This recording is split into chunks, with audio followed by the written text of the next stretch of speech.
Muito obrigado, Sra. Presidente, Sr. Ministro, Senhoras e Senhores Secretários de Estado, Senhoras e Senhores Deputados. Enfim, percebo perfeitamente. Sr. Ministro, já passou algum tempo, mas na primeira ronda o meu colega Telmo Correia questionou o Sr. Ministro sobre várias matérias e o Sr. Ministro respondeu quase todas, exceto uma que eu lembrava agora para o caso de poder responder, que tem a ver com a questão dos espoliados. Pela informação que temos, o Governo tem mantido um diálogo no sentido de se encontrar uma solução, penso que é inclusive o Sr. Secretário de Estado Eurico Brilhante Dias que tem essa responsabilidade. O que queríamos saber, até porque obviamente o tempo que passa numa questão como esta é muito relevante, o que é que efetivamente pode esperar-se deste processo. Ainda às questões agora da segunda ronda e mais concentradas nos assuntos europeus, o Sr. Ministro, aliás, tinha anunciado isso mesmo na Comissão, presidiu a reunião informal de ministros responsáveis pela área do comércio. Foi discutida a política comercial da União Europeia, 3 propósitos essenciais, pelo que lemos: abertura, sustentabilidade e assertividade. E isto, o que nós queremos saber é como é que se concretiza em alguns casos concretos. Primeiro caso concreto, Mercosul. É muito importante para um país como Portugal, que tem relações comerciais fortes com países membros do Mercosul, haver um acordo que permita a muitas empresas portuguesas evitar quer os entraves alfandegários, quer burocráticos, para que consigam efetivamente beneficiar do acordo que a União Europeia possa estabelecer com o Mercosul. Depois, a questão da China, que já tínhamos conversado também na Comissão, e a importância que tem a questão de um acordo com a China na relação transatlântica e numa política transatlântica relativamente à China, e não ser a União Europeia a inviabilizar aquilo que os Estados Unidos da América já demonstraram estar disponíveis, que é para essa política comum e articulada ao nível dos Estados Unidos e da União Europeia. Por fim, a relação direta com os Estados Unidos e a questão do TTIP. Pelo que nos apercebemos, não houve nesta reunião nenhuma abordagem direta a esta matéria e a uma possibilidade, agora que mudou a administração americana, de se poder voltar a discutir um eventual acordo que, nos termos em que estava a ser discutido quando deixou de o ser, tinha aspectos muito positivos também para as empresas portuguesas. E, portanto, o que queremos questionar é como é que se concretiza esta revisão da política comercial, e, essencialmente, nestes 3 pontos que têm diretamente a ver com interesses portugueses. Muito obrigado. Muito obrigada, Sr. Deputado. Para responder, tem a palavra o Sr. Ministro de Estado e dos Negócios Estrangeiros. Faz favor, Sr. Ministro. Muito obrigado.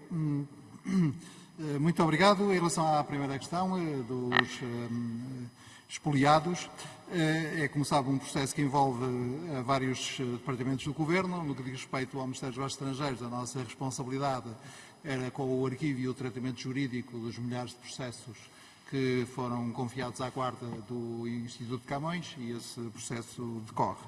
Depois há uma dimensão financeira também igualmente importante. Em relação às questões que coloca do ponto de vista prático, em relação ao Mercosul, é muito simples. Como Presidência, sou forçado a constatar que não há neste momento condições para a maioria necessária à aprovação do acordo, seja em sede de Conselho, seja em sede do Parlamento Europeu. E como o acordo foi concluído, e o acordo é, do meu ponto de vista, um bom acordo, quer no plano económico, quer sobretudo no plano geopolítico, é muito importante criar condições para que este impasse possa ser ultrapassado. E as condições que é preciso criar é um instrumento, nós chamamos de um instrumento porque os serviços legais ainda não chegaram à definição da natureza jurídica, se é um protocolo, se é um adicional, se é um anexo, se é um instrumento adicional que permita clarificar as vinculações das duas partes, reciprocamente, e, aliás, as condições financeiras também para apoiar uma das partes no cumprimento dessas condições, em 3 matérias essenciais. Uma que me parece absolutamente evidente, que são as questões ligadas à segurança alimentar.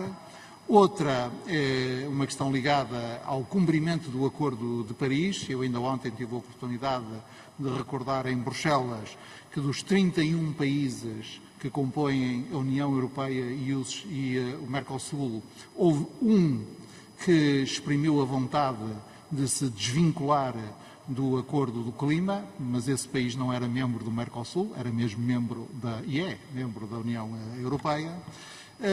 E a terceira área, talvez aquela mais difícil, é a área da biodiversidade e, em particular, do combate à desflorestação. Há da parte do Mercosul disponibilidade para trabalhar neste instrumento, nós próprios estamos internamente a discuti-lo e a minha expectativa é que durante a presidência portuguesa se possa avançar com essa clarificação.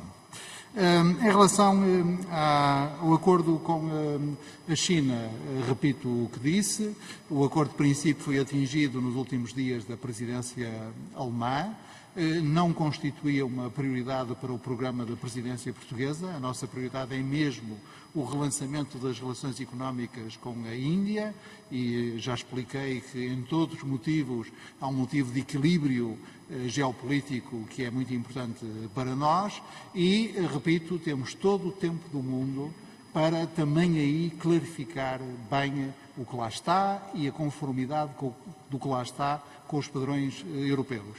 Em relação ao TTIP, aí vivemos um momento que, digamos, é promissor, mas é um momento ainda que, se me permite a metáfora automobilística, a outra parte acaba de meter só a primeira, porque a nova Secretária de Estado do Comércio, a nova Secretária do Comércio, foi designada, foi confirmada pelo Senado ontem, portanto, temos que ter tempo, depois metemos a segunda, vamos à terceira e depois vamos por aí fora. Obrigado. Muito obrigado, Sr. Presidente, Sr. Ministro, Sr. Secretário de Estado, Senhoras e Senhores Deputados. Sr. Ministro, só relativamente a esta matéria, naturalmente, mas convém que nós, do nosso lado, havendo essa expectativa, saibamos o que queremos do ponto de vista dessa relação com os Estados Unidos em termos comerciais, porque do lado dos Estados Unidos pode ainda faltar algum tempo, do nosso lado convém que haja uma confirmação ou não daquele que era o ponto quando esta matéria deixou de estar na agenda.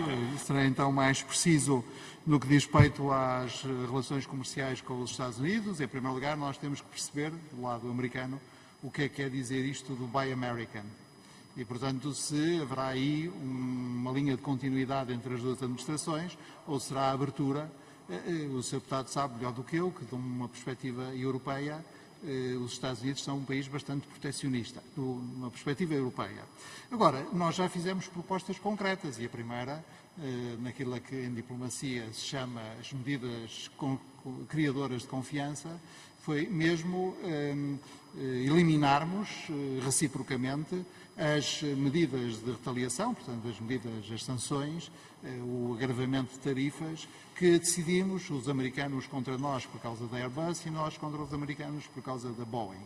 Também há algum movimento no sentido de esclarecer a conflitualidade que existe a propósito do alumínio e do aço, facilitaria esse clima de criação de confiança. Agora, não tínhamos dúvidas. Há interesses divergentes e aqui e ali contraditórios em matéria comercial entre os Estados Unidos e a Europa. Nós podemos tratar essas divergências como amigos, é a nossa propósito e é também o propósito da administração Biden.